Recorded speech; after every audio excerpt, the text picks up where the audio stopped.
Hello everyone, Ranjitha here. Welcome back. Today I am here with some quick inspiration for the upcoming Raksha Bandhan. I'm going to show you a quick and easy card along with a beautiful Rakhi box that you can make with just one sheet of paper. So let's quickly get started.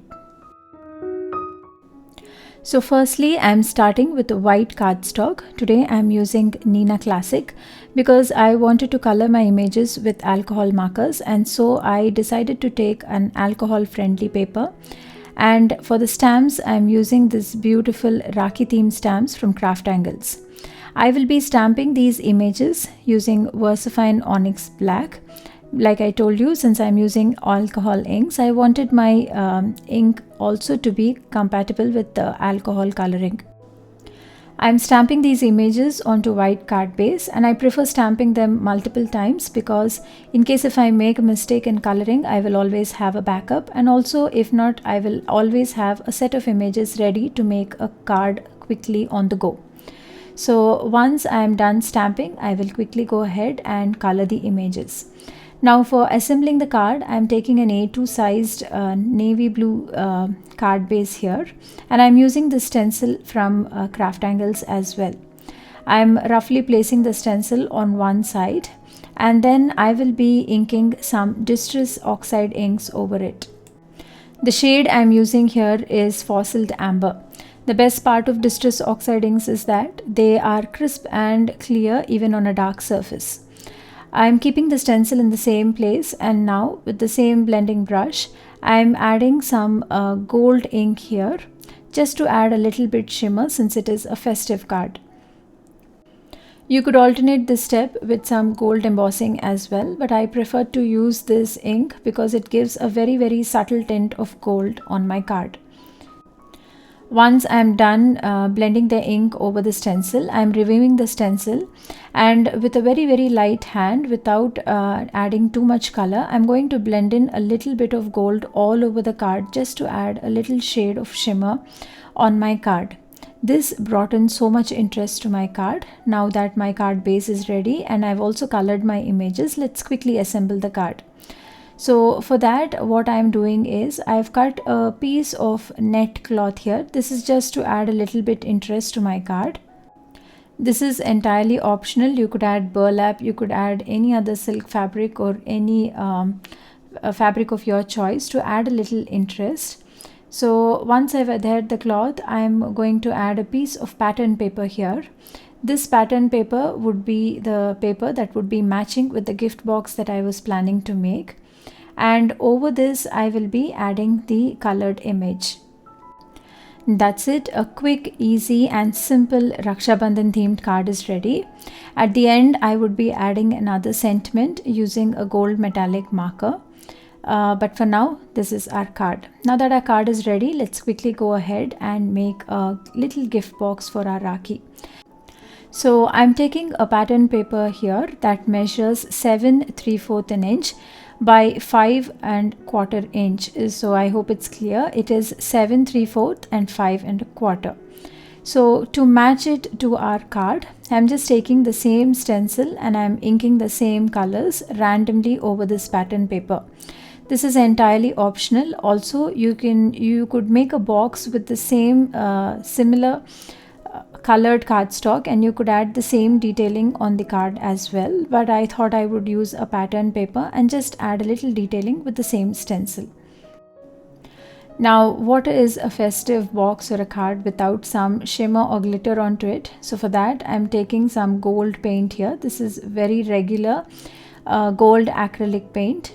Alternatively, you could use the metallic ink or embossing as well, but I just didn't want to spend too much time. So I'm just taking a sponge and roughly dabbing in the gold paint very light handedly. Just wanted to add a little bit of shine to my box. I'm making sure that I'm not adding too much of paint so that the paper gets soaked up. I am now taking the same stencil and slightly dabbing over the gold paint over the stencil as well. This brings in so much more interest to our stencil pattern. Very quick and easy, isn't it? Now all I'm doing is taking this piece of paper onto the scoreboard, and I'm scoring it at 3/4 inch and 7 inch on the long side, and then I'm scoring it at 3/4 inch to 1/4, 3 inches and 4.5 inches on the shorter side. You can see the measurements on the screen. It is very easy, and you can make this box in just less than 10 minutes. So now what I'm doing is I'm snipping these extra pieces here as shown in the video. Usually you end up snipping it like this, but here I have a small tip for you. Whenever you're making boxes, always make sure that you make cuts like this so that your edges are tapered. This finishes up your box very neatly because these corners will not be visible when you make folds. This is a very simple step, often neglected, but it brings in so much difference in the finished box. So now that I finished it on one side, I'm going to show it to you on the other side as well. As you can see, I'm cutting out small triangles here instead of just making a slit. Don't make it too broad, just a small narrow triangle is what you need to cut off at the score line that you have made. Once you snip off all the corners along the score lines, all you have to do is burnish the scored lines properly. This is very important. If you want a crisp and neatly folded box, you need to burnish your score lines very well. After that, you need to decide which one would you like to have the top of your box. This is very important when you're using some pattern paper that has a specific pattern on it. So once when you decide which one would be your base, so we will be finishing off our base like this by folding these cut edges like this. So as you can see, I'm adding a little glue here and I'm holding this in place so that the base of the box will be ready first. Very simple and easy. You could use double-sided adhesive here, or you could use glue dots as well, but I prefer liquid glue because it will give me a little wiggle room and I will have a little time to adjust. So I'm just adding a little glue on both the flaps and I'm making the base first. Once the base is set, I'm now going to finish up the lid as well. So this is a very simple and easy box. You do not need to make a separate box for the base and for the lid. This is a box that is having an opening and is very easy to make. Once you get a hang of it, you can make them in any size, any height and any width you want, and you can cater it according to the needs. So here you can see I'm done with my box. A simple beautiful Rakhi box is ready. And remember, we've made it with just a single sheet of paper. While using liquid adhesive, make sure to hold the flaps in place for some time so that you give time for the glue to dry and the pieces adhere well. So here our box is ready. Beautiful and elegant, isn't it? I really liked how beautiful it turned out, and it is also a matching box for our Rakhi card. To finish up the card, I am adding a little sentiment from the same stamp set that I have used.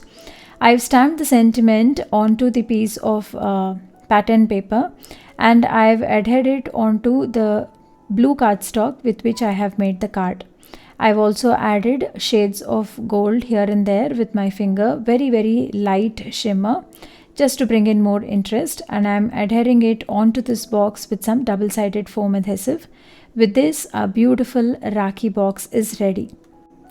That's it for today's video.